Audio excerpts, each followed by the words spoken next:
امام احمد بن حنبل رحمۃ اللہ تعالیٰ علیہ اپنی کتاب مسند احمد میں حدیث پاک درج فرماتے ہیں، سیدنا حضرت معاذ بن انس رضی اللہ تعالیٰ عنہ روایت فرماتے ہیں کہ حضور سید عالم نور مجسم صلی اللہ علیہ وآلہ وصحبہ وسلم نے ارشاد فرمایا، الجفاء کل الجفاء والکفر والنفاق من سمع منادی اللہ ینادی للصلاۃ فلم یجبہ۔ فرمایا کہ سراسر ظلم ہے، کفر ہے اور نفاق ہے جو شخص اللہ تعالیٰ کے منادی کو سنے کہ وہ نماز کی طرف ندا کر رہا ہے اور پھر وہ جماعت میں شامل نہ ہو، تو فرمایا کہ یہ سراسر ظلم ہے، کفر ہے اور نفاق ہے۔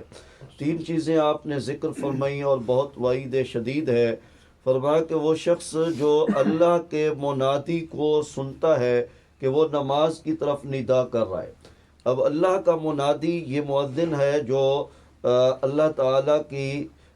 طرف سے جو حکم تھا اذان دینے کا وہ پورا کرتے ہوئے وہ اللہ اکبر کی صدا بلند کرتا ہے، اور اس میں اللہ کے حکم کے مطابق حی علی الصلاۃ یعنی نماز کی طرف آؤ اور حی علی الفلاح کامیابی کی طرف آؤ، یہ وہ ندا لگا رہا ہوتا ہے، نماز کی طرف بلا رہا ہوتا ہے اللہ تعالیٰ کے حکم سے۔ تو یہ اپنی مرضی سے نہیں، اپنی چاہت سے نہیں، بلکہ اللہ کے حکم سے وہ اللہ کی طرف بلاتا ہے۔ حضور فرماتے ہیں کہ جو اذان کی آواز کو سنے لیکن جماعت میں شریک نہ ہو تو یہ سراسر ظلم ہے جو وہ اپنی ذات پر کر رہا ہے۔ اور دوسرا فرمایا کہ یہ کفر ہے۔ تو اب امام اعظم ابو حنیفہ رحمۃ اللہ تعالیٰ علیہ فرماتے ہیں جماعت اور نماز کا ترک گناہ تو ہے اور وہ کبیرہ گناہوں میں سے ہے، بڑے گناہوں میں سے ہے، لیکن اس سے کوئی شخص کافر نہیں ہوتا، دائرہ اسلام سے خارج نہیں ہوتا۔ البتہ بہت بڑا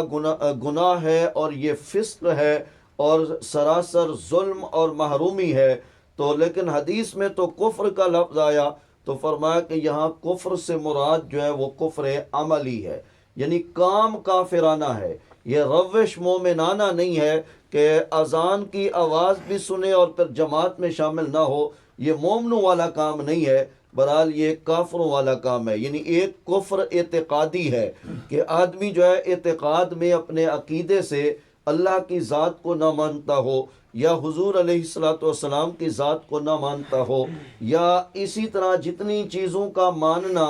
ضروری ہے اعتقاد کے باب میں ان میں سے کسی ایک کا منکر ہو تو یہ تو کافر اعتقادی ہے۔ اور ایک ہے عملی کافر، یعنی اعتقاد تو اس کا درست ہے، اللہ کی ذات کو بھی مانتا ہے، نبی پاک صلی اللہ علیہ وآلہ وسلم کی ذات کو بھی مانتا ہے، اور باقی جو دین کی ضروریات ہیں اعتقاد کے باب میں ان سب کو مانتا ہے، لیکن یہ کہ وہ کام ایسے کرتا ہے کہ جو مومن کی شان نہیں ہے بلکہ وہ کام کافروں والے ہیں۔ تو نماز کا ترک اور جماعت کا ترک فرمایا کہ یہ مومن کی شان نہیں ہے، یہ مومن کا کام نہیں ہے، یہ کافر کا کام ہے۔ اس لیے فرمایا کہ یہ کفر عملی ہے کہ اذان کی آواز کو سننا اور پھر جماعت میں شامل نہ ہونا، یہ